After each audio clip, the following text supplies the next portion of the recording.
The Graziadio School of Business and Management at Pepperdine University proudly presents the Dean's Executive Leadership Series.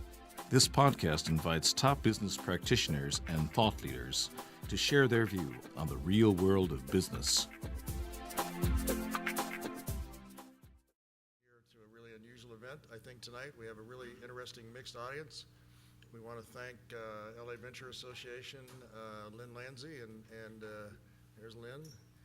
And the gray man is around here somewhere, Grade Fever and Southern California Tech Group. There he is right next to Lynn. Thank you for helping us promote this event. It's my pleasure to introduce the Dean of the Graziadio School, Dr. Linda Livingstone. Please welcome her.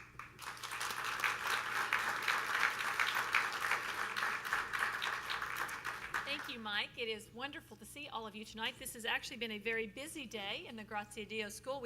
All day at our Malibu campus, we hosted the Hollywood IT Summit. It was the first time the heads of IT for all of the major Hollywood studios had ever been together in one place trying to solve some of the serious problems that they have and how they manage technology and manage their supply chains. And so we were really pleased to be able to host that, and we had like 230 or 40 people in a room. We were supposed to have about 170 people in. So it was really exciting and fun and lots of real interesting discussions that I think will be valuable to that industry. And then we get to conclude the day here with our Dean's Executive Leadership Series. So it's wonderful to do that and to have such interesting things going on that really cut across the important industries that affect Southern California and all of California so significantly. We have a lot going on in the school, and I want to mention a few of those things, but I want to also thank Farmers Insurance Group. They have been sponsoring our Dean's Executive Leadership Series since 2006. So we appreciate so much their sponsorship and their support, and it's because of them that we're able to make this happen. So we thank you so much. We've got some farmers folks here.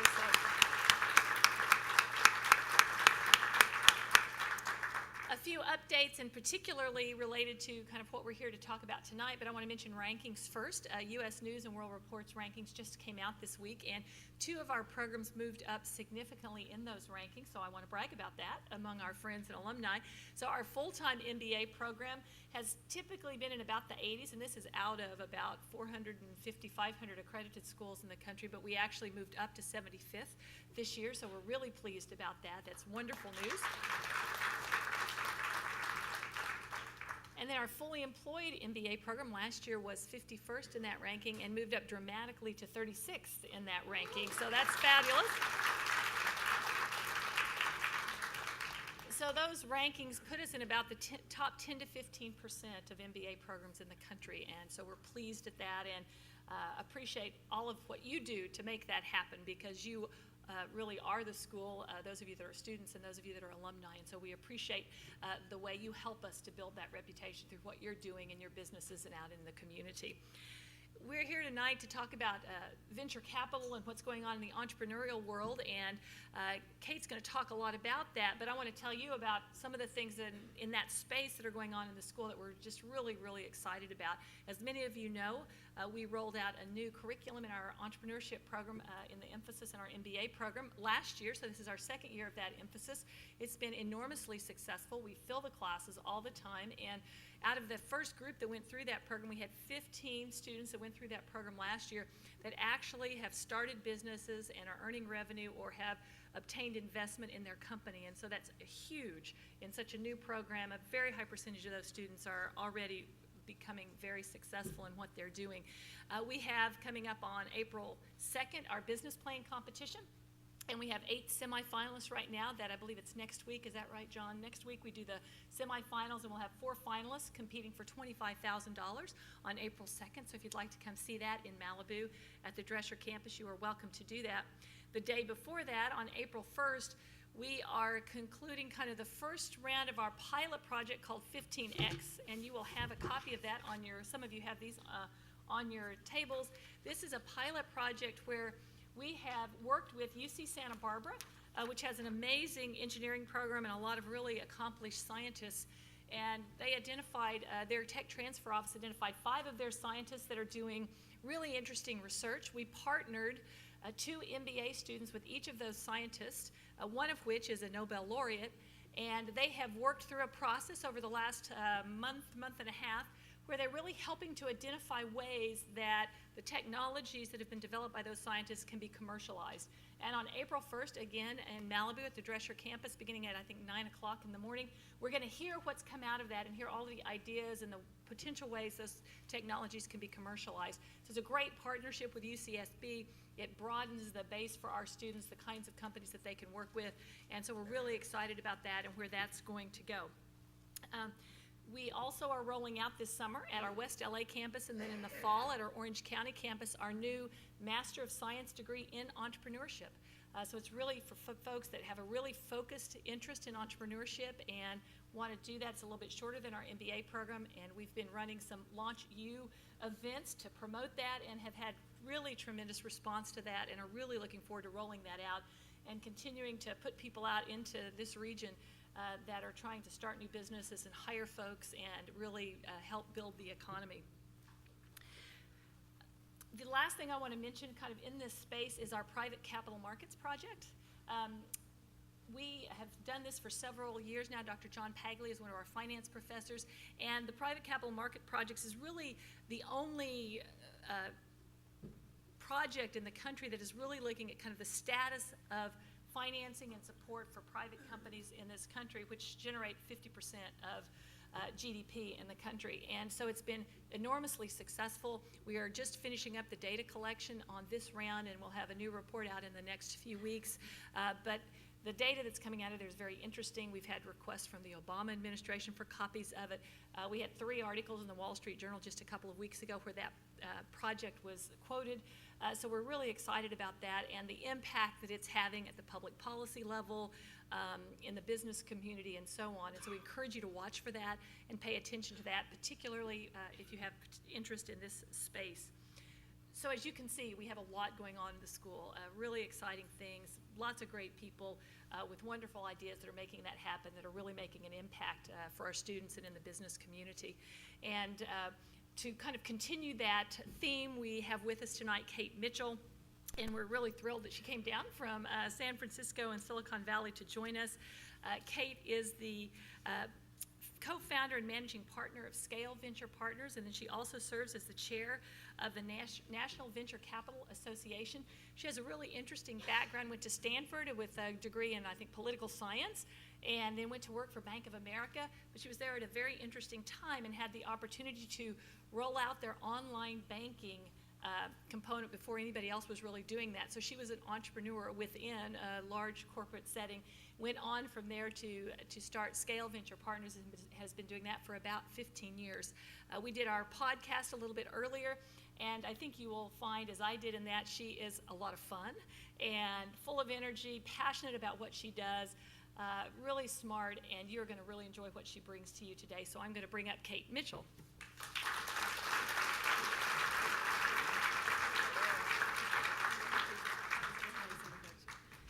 It's great to be here, and thank you for spending your St. Patrick's Day.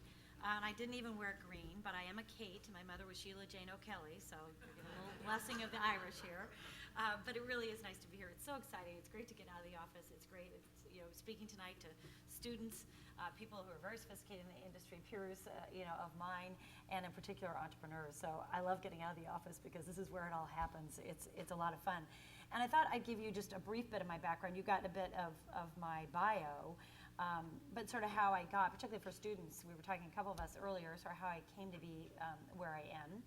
Because there's never a direct route, particularly into something like I'm doing. There's really, there aren't job applications for venture. You have to sort of find your way into it. Alex and I were talking about that earlier. I started out, actually, I come from, despite having a political science degree, I come from a family of engineers. My father was a civil engineer. My grandfather was an aeronautical engineer and founded Ames Research Center at Moffett Field, so early Silicon Valley, when it was, jet engines, and that kind of thing. But sort of had me growing up with this idea of change, and my dad ran a small company, and the idea of risk. Then went to Stanford, and Jim Clark, who founded SGI and Netscape, was my professor when he still had patches on his elbows.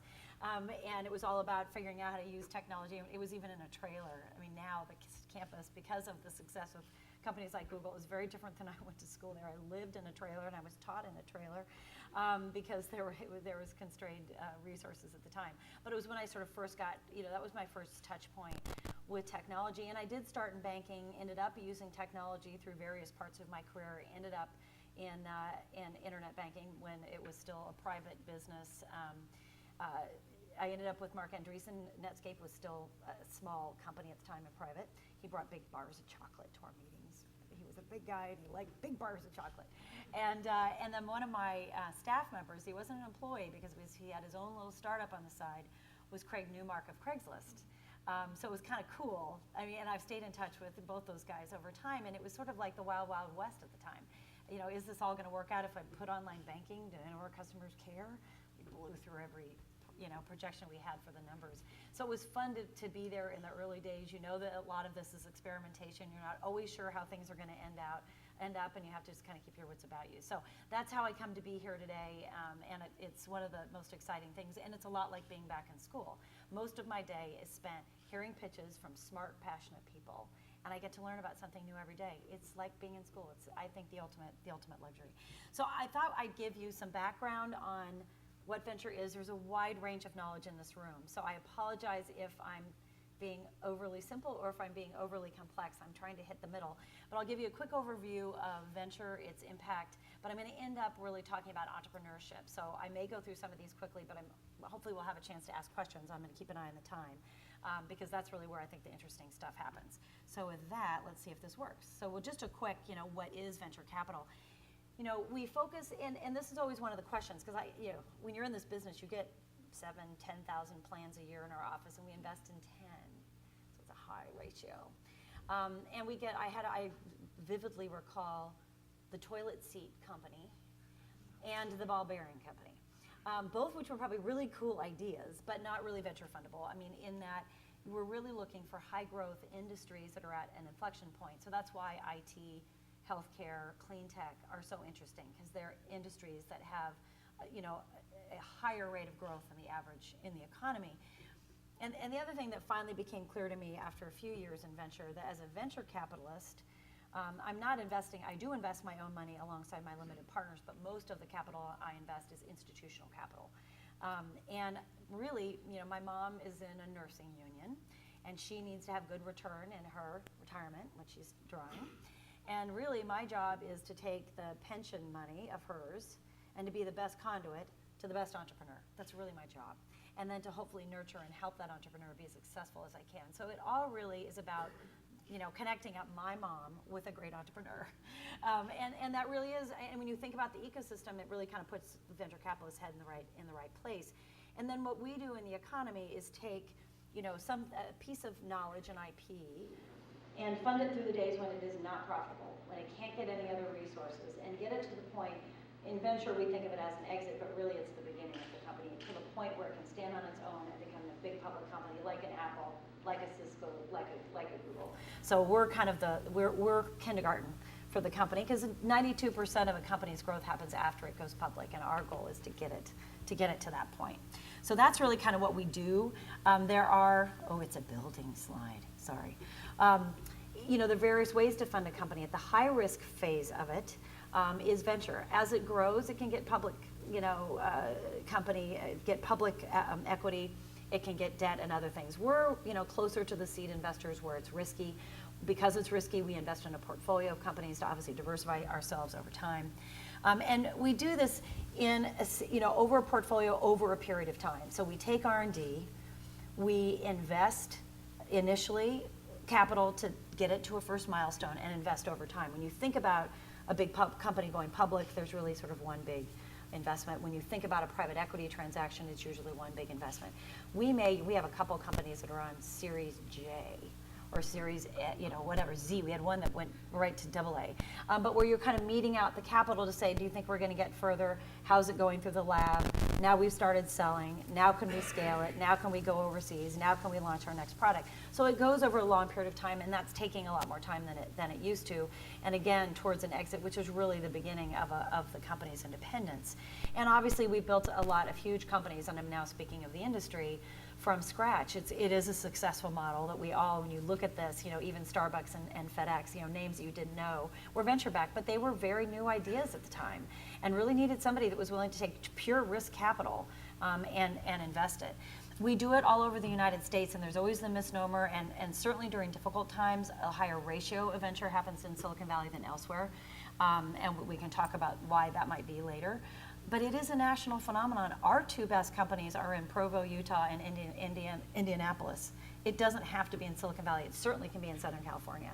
And we have some successful investments, here, down through San Diego. So it is a national phenomenon and something that we want to encourage, I think, as Americans, to be happening everywhere in the country. The thing, and this is probably, the one takeaway about venture, of the question of, is this really for you? For anybody who's associated with venture has a high failure rate. And if you can't embrace failure, and if you can't embrace no, 7 to 10,000 business plans for 10 investments, you aren't cut out for this, and maybe you should do something else for a period of time until you get to that phase in your career and your life, and that's a very normal process. 40% in a normal environment, 40% of venture deals don't return capital. Bad thing. Second, 40% returns capital. That's not why you invested in venture, was simply to be right where you were when you began. You can do better in a savings account. And that's been the challenge in the last couple of years with the dearth of IPOs. We look like the first two categories. The reason you do venture is the 20% at the end. Those are the companies, those are the Googles, the Ciscos, et cetera, that really drive return in the funds. Our job as venture capitalists is to cut the first two categories off early so that most of the capital goes into the 20% that win. When I look at partners like Silicon Valley Bank, and others that participate in this ecosystem alongside us, that is one of the challenges, is as these companies grow, they winnow out over time. And it's the few left standing that really become the winners. So this is something that if you decide this is something you like, you have to get really comfortable with this and sort of internalize that. And the reason it makes sense is because we have a high impact in the economy, even though we're a teeny amount of the economy. We invest in venture companies 0.1% of GDP every year. Even compared to buyouts and certainly hedge funds, which are all private capital, we're such a small amount of what gets invested every year. We're really kind of the early seeds that get planted. But for great return. Venture-backed companies employ 11% of the workforce. The companies generate 21% of GDP, and they grow at twice the rate of non-venture-backed companies. These are the Gazelles that really, we're all interested today as Americans, that we want to help kind of bring us out of the recession. So there's great rewards out of it. We've created entire sectors: biotech, clean tech, semiconductors, et cetera. And there'll be something, we'll be, sitting here hopefully 10 years from now, and there'll be something new on this slide that we hadn't even anticipated. So it's an exciting industry to be in because it is really at the cutting edge, and something that is now not only a phenomenon in the US, it is now a global phenomenon, and something I think that as Americans, we have to be careful we keep here. And we can talk about that a little bit when we get to break. So kind of where is venture today? Well, I call this slide the great exit slide. And I think a couple of you have heard me say this before. Venture capitalists love exits. We just don't want them to be our own. And what happened here, it's a very cyclical business. And you can see in the early 80s, it was a much smaller magnet, this was a mini tsunami versus our 2000 tsunami. That we had a recession. A lot of interesting companies typically are formed in recessions because there are not too many technology companies. Often when you come out of a recession like we are now, technology is flourishing right now. It is a jobless recovery partly because of that. So what happened in the early 80s, great technology, everybody decided, whoa, you can make money in that. Whoosh, in comes a lot of capital, kills the returns. Of course, the same thing happened in 2000. When you look at the slope of that curve, any of us who was using technology, and any of us, I was operating at that time in venture, but certainly was using technology myself, obviously the internet. If you look at e-commerce through that period, it was growing really steadily and nicely. You did not do this. And everybody thought the internet, Y2K, was just going to be a huge boom. And then, of course, we had a big bust. And we often talk about in our industry, when is it going to be back to a level where we think it'll be successful again? So this is the exit side. And I always say, by the way, it's not just that there were too many people that look like me as a venture capitalist. The real issue is that we created too many companies. There were too many CEOs fighting each other to get in the customers' doors and slashing their prices for free. I actually think it's one of the challenges of journalism. Everybody had to give away stuff for free. Quality journalism, people should pay for. The New York Times is trying to do that this week, and I applaud them for it because I care, and I really miss the fact that there aren't as many qualified journalists. I'm talking to a former journalist in the audience here, recovering journalist. But that's a real challenge. So we can have great technology, but if we create too many companies, we're destroying business models. So that's the real problem with the peak overall. And you see it in the returns. And the bright green is venture, the blue, all the variations of blue and purple are all the various public indices. And on the far right is 20-year numbers, and venture was really good when there was the right amount of capital relative to the opportunity. And you can see what it's been like the last 10 years. We've just swamped all these great ideas with too much money and created too many companies. You are starting to see a slow rebound in IPOs. The purple are M&A and the green are IPOs. You start to see that turn up now. We're having conversations with a lot of people in the ecosystem about how we can improve the path for IPOs. But directionally, we're going in the right place now, so I think things are certainly getting better. Acquisitions have really gone up, and what you don't see in this, or the value of those acquisitions have gone up. So that's a good thing as well. The thing for entrepreneurs to remember, though, is and for investors, this is not a sprint. Everybody at the top thought, start a company, I'll be public in 2 years, I'll have my island off in the Caribbean, anytime soon. It does not work that quickly. It's a 10-year plus slog. And it doesn't have the feedback cycle as an entrepreneur or as a venture capitalist that you get when you get, either grades every quarter or you get a review from your boss every year. You really have to decide that you're in it for the long run and that you are ready to give up that much of your career for that time period to grow that company that might not be one of the 20% winners. So it's a calculus you really need to think about when you decide to be an entrepreneur, and patience is rewarded, but you have to be patient. This is something a couple of us were talking about at the break. This is an analysis that we did in our group for our limited partners, because they're all saying, well, we think it's good that there's capital leaving the industry, then the opportunity is probably better suited to the amount of capital. How do we know when we're there yet? Well, without going into a lot of detail, that green thin line is the percentage of venture, the amount of venture every year is a percentage of GDP, the amount invested. The purple lines are the returns in venture. And what you see, the lower percentage of GDP, the higher the returns. And when you have too much capital, the returns plummet. You had in what I think of as the golden years, sort of the 85, 94, before any bubble occurred, we were 0.1% of GDP being invested every year, and we returned 5 times the money of our investors on average. That includes all those failures. And that's when Silicon Valley, I was working there at the time, it was see-through, there were see-through buildings, and it was really hard to build companies, and they had to be big and profitable when they went public, sounds like today. And that was when we had some great returns. And then Netscape went public, and everybody paid for, companies for futures, returns went up, and then there was this wall of money in 2000, and of course returns absolutely plummeted.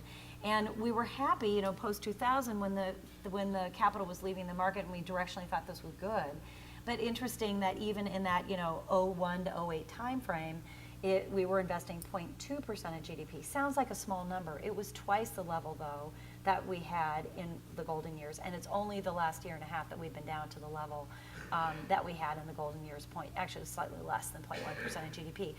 I think that's good news. I think it's a better time for entrepreneurs to build companies. I think it's a better time to get returns. I don't think it'll feel that way very quickly because it takes that 5 to 10 years to build a company, but it is a healthy time. It feels better. We have our CEOs come and speak to our limited partners, the pension fund managers, et cetera, endowments and foundations, at our annual meeting, much in a room like this. And again, I'm the conduit. We took us out of the mix, and we had our entrepreneurs speak directly to our investors about how they felt as CEOs, how they felt about hiring, how they felt about their pipeline, how they felt about how long it took to close a customer.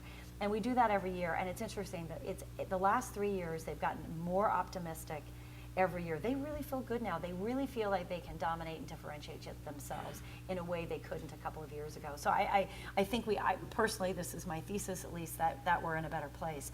And you see part of it because early stage investing is also up. So we're planting seeds for the future, albeit at a lower level than we did at the peak, but we're planting new seeds. We're starting new companies. You know, it was 20 at the beginning of the slide, which was the beginning of '07. It was less than 21% of the dollars in venture went to early stage companies. We were still trying to get the later stage companies sort of over the finish line. It's over 30% now, and directionally, and you add that to all the angel and seed money, really increased nicely because we need to generate new crop of startups to be successful. So all this I think is great. Often when I come to groups outside of Silicon Valley, they want to talk a little bit about how it is regionally. And of course, we've done a lot of investing in Southern California. I think you have all the right recipes for success here. And it's interesting when you look at '96 to 2010, unlike other sectors of the country, Southern California has actually held its own. You do see that Silicon Valley has grown as a percentage, partly because other parts of the country, the Southeast, some of the Northeast, et cetera, Midwest have suffered slightly. But Southern California is holding its own and I think is building a really nice DNA. Its programs like Pepperdine is running their Wave Accelerator, their 15X, et cetera. Doing those kinds of things in your community I think really make a huge difference going forward. So now I'm going to start, hopefully, give you some ideas that Linda and I can talk about a little bit more and hopefully interact a little bit in the audience, sort of conversations about, for entrepreneurs, sort of how do you think about going about building a company, how do you get funded? And these are, the honest advice that I would give, any entrepreneur. The first thing you need to look at and is ask yourself, is the idea that you want to get funded a venture deal? Is it in a large market? Is it capital efficient enough? Look at the company, the ball bearing company. But also we see companies, Linda and I were talking about this earlier, that really aren't companies, and they really aren't even products, they're features. They're cool technology, and they're really different than what was done before. But when you try to think of it, as a logo next to all those logos on the page before, it doesn't really stack up. And so you really do need to ask yourself that hard question. Then you need to think about the VC that you're pitching. And we get 7,000 to 10,000 plans a year, and 10 get funded out of our fund. So there are a lot of ideas out there. A lot of them don't get funded, and that's probably good because the entrepreneurs learn, and we have entrepreneurs I've seen 3 or 4 times, and sometimes it's the 4th or 5th company you say, yes, do it. That's the right idea. And some start small and grow their way into bigger companies. But do your homework on that VC you're pitching. We get so many, plans for sectors we don't invest in. Our group is an example. Hasn't done a lot in clean tech, partly because we think it's overfunded, and partly because of the regulatory issues that we're concerned about with some of the deals. We actually have had a couple of deals in clean tech historically, but as clean tech became its own industry, it's not an area we focus on. But there are people that come to me assuming that I must have 15 clean tech companies in my portfolio. Come and look at our website. We have the portfolio. Now we do semiconductor and software. If your clean tech company is an adjunct from that, you'll see that you are a logical fit for us because it's software, semiconductors that point towards the clean tech market, which we think is interesting. But do your homework to see. I get pitches, I know friends that are tech investors who get pitches for healthcare companies. I know nothing about healthcare companies. So do your homework, think about the stage. If you have an early stage company, but you're pitching a late stage investor, it might be a brand it's just not gonna fit. So do your homework, ask other people in the ecosystem what they know, because once you get closer, you're gonna have a better hit rate. Then you have to network into the firm, and I regret to say that, because when I think about the 7,000 to 10,000 plans, my guess is there may be some of those that are good. If it doesn't come as a warm introduction, we don't have the time to process all those. There are 8 partners in the firm, and we do spend time with our portfolio in addition to new companies. So warm referrals, somebody I know, accounting firm, a bank, a friend, a neighbor, somebody else who's in the industry, somebody who works in one of our portfolio companies. It doesn't need to be any given doorway, but a known introduction to any firm is so much better. Go to events like this, network with people. Go meet your peers. Do everything you can to build up a network that starts to lead you that way. And sometimes it's doors that you wouldn't think necessarily can be open. But spend the time doing that. Work a lot on your presentation, because unfortunately we get seeing so many plans, we have the benefit of pattern matching, and if it isn't as and it doesn't need to be spiffy so much. I don't care that it's a long written thing, actually. PowerPoints or short little presentations, quick demos are fine. It doesn't need to be long, but it needs to answer some basic questions I'll talk about on another slide. But when you're thinking about pitching somebody, talk to your peers. Trial it with people who aren't going to invest in you, but have heard a lot of pitches. Go to your accounting firm, go to your bank, go to another peer entrepreneur who's already pitched quite a bit. If you have a friend, and I've done this quite a bit, we don't do really, really early stage investing. We like investing after the technology is done. But when I have a good friend who introduces me to somebody who is in a sector I'm kind of interested in learning more about, because I might want to invest in them later in their lives, and it's somebody I know, I say to these guys, hey, give me your pitch. I'm not going to be your first stage investor because I want the technology to be done. But pitch me because I see so many. I'd be happy to give you advice on what I normally see in pitches. And so it's great. You're not worried about failing because you're not going to. I can give you some advice and you can go on. So look to hone how you pitch and the questions you're asking. Getting that done before the first meeting really is a great investment. Silicon Valley Bank, runs boot camps and, things like that really help entrepreneurs figure out how to access capital. Get in those kinds of programs because they're just hugely invaluable. And then, manage the process. And this is so difficult because it's a tonal issue. You don't want to be apologetic and kind of, think this will work. Because if you're not optimistic, it's hard for me to believe in it if you're not enthusiastic about it. On the other hand, if you're completely unrealistic and overly enthusiastic, I'll think you're just not, your head will be in the clouds. So finding that right balance and listen to feedback that you're getting. It's a high-risk business, so we don't expect anything to be riskless. Tell us the risks. Because the good news is if you can describe to me have optimism around the opportunity, and can also tell me what the risks are, because again, remember, 80% of my deals are not going to return the kind of capital my investors are expecting. I expect that there's risk. The fact you can identify it, you have a plan to reduce that risk over time, and that's what the funding is for, that's cool. So you don't have to be perfect. You need to be optimistic and realistic. And this is kind of what we look for. We want a high growth, really large market, and really think about whether or not what you're pitching really is. Does it really fit that? We do want a winning team, and by that, it doesn't mean that you had to have prior successes. Two of our most successful CEOs, prior jobs were being students. So it doesn't mean that you actually, but your background needs to be relevant. And then putting together a team that complements all the skills, and again, it might be 3 of you, 5 of you in the beginning. But thinking about a positive team, a winning team, and a relevant team is really important because half of everything we do is all about the people. And then really do a lot of homework on the competition, and your competition is global now, and you really need to think about substitutes and other things. That is often what the problem is with investing in companies. Maybe not a big enough idea. Do we like the team? But really, how does it stack up? It has to be not just iteratively better, evolutionarily better. It needs to be revolutionary better. Those are the really big ideas. And you go back to those slides. It was, and I love the quote from Steve Jobs, I don't do customer focus groups. My customers wouldn't know what they want. I mean, what he's looking at is so revolutionary. It's like Henry Ford said, if I asked my customers, it wouldn't have been a car, it would have been a faster horse. So it is really, that idea of the relief, and that was a relief.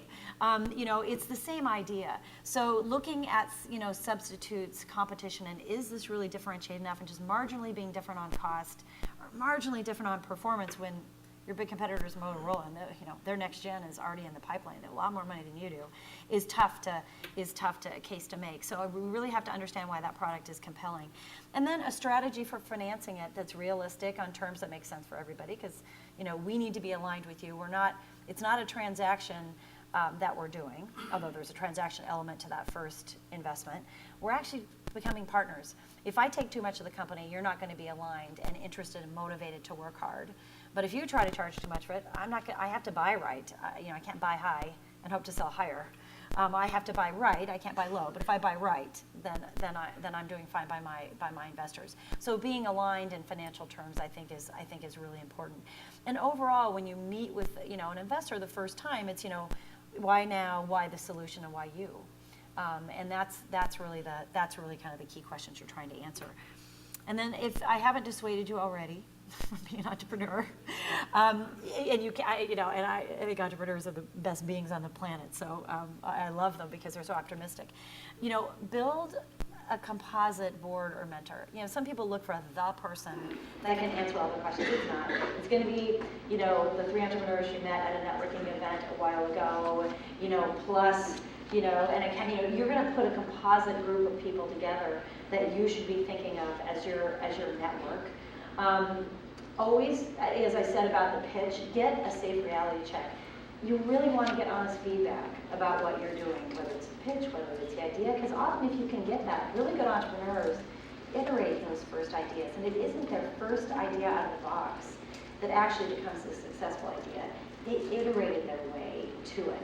So have people that you trust, that are you safe, that you don't feel like, you know, maybe it's not your board member investor, maybe it's somebody else who you kind of need to, is this a crazy idea? And the person can say, well, it probably needs a little fine tuning. You need to get that feedback. And then I have this whole idea of, you know, make deposits in the Karma Bank, because it is so hard. I get so many wonderful plans and so many appeals for advice that I'd love to give every person advice, and I just don't, as a single person, don't have the bandwidth to give it. I just wouldn't have the hours in the day. And it's a disappointment, because I enjoy that aspect of what I do. So what I find is often, in addition to warm introductions, people that I end up working on projects with are people that I end up giving advice to and helping. You know, I do work with different, you know, women in private equity and women entrepreneur organizations. So we end up working on an event like this together. We're not even talking about business. We're talking about is the food going to be here on time? And guess what? You end up knowing people, and you really helped me get a bunch of people to that event, and now we know each other. And so when you make those deposits into the Karma Bank, people, you know, so offer to help somebody on something if you want them to be part of your network, rather than saying, please help me. I think that's often a better way to do. If you want to help a venture capitalist, send them a good deal. They'll love you forever. And you know, hard work is necessary, but not enough. I mean, you really do have to have all those things I talked about in the former page. You need to get feedback. So sometimes I get people who are just so earnest, but you really do, you know, and frankly, unfortunately, a little luck. And obviously you can't manufacture that. But know that that's part of the reality. We've talked about the fact that losing is part of the business. It is hard. I mean, and by the way, as venture firms, you get turned down a lot too when you go to raise money. And you just have to decide, you know, like any good salesperson, you'll get a lot of no's. Listen to the no's and why. And if you're perseverant and you have a good idea, you will be successful. And so you need to get back on the horse. But as you get those turn downs, listen to that advice. There might be something in it that even though you got the turn down, and I actually think I think that this is a duty for me as a venture capitalist, although most of my peers don't and don't have time to do this, is when I turn somebody down, I tell them why. And I always say, you get what you paid for on this because you didn't pay, it was free. But take that advice and think about it. It was the competition. It was the price. I thought your team was weak. You were asking, whatever. And take on that advice. And, you know, and I had one entrepreneur where I said, it was really a horrible pitch. And I was surprised because he had some venture investors, which I was surprised had let his pitch go out. And he was really smart. He said, do you have 5 minutes? Can you tell me why? I went through his pitch with him. And it was great. He brought his next deal back to me because he said, you gave me advice my board didn't. You know, so when people are telling you no, there's an opportunity in that too. And guess what? He and I created a relationship. I really liked the guy. And I thought it was really gutsy of him to want to listen to me say, that was really difficult and painful. His next presentation was a heck of a lot better. And he said, thank you, because I had 100 more of those pitches to do, and you made it better over time. So that is, you know, and there are lots of resources, by the way. Pepperdine obviously has a huge amount that you should take advantage of. These are beyond, you know, kind of national resources. And do go to a lot of VCs' websites. There's advice on pitches. There's advice on how to put together a cap table, on term sheets, you know, all kinds of things that you need to know if you haven't already gotten it in classes in places like Pepperdine that are of huge help to you over time. And with that, I think Linda and I are going to have a conversation and hopefully get you guys in the conversation.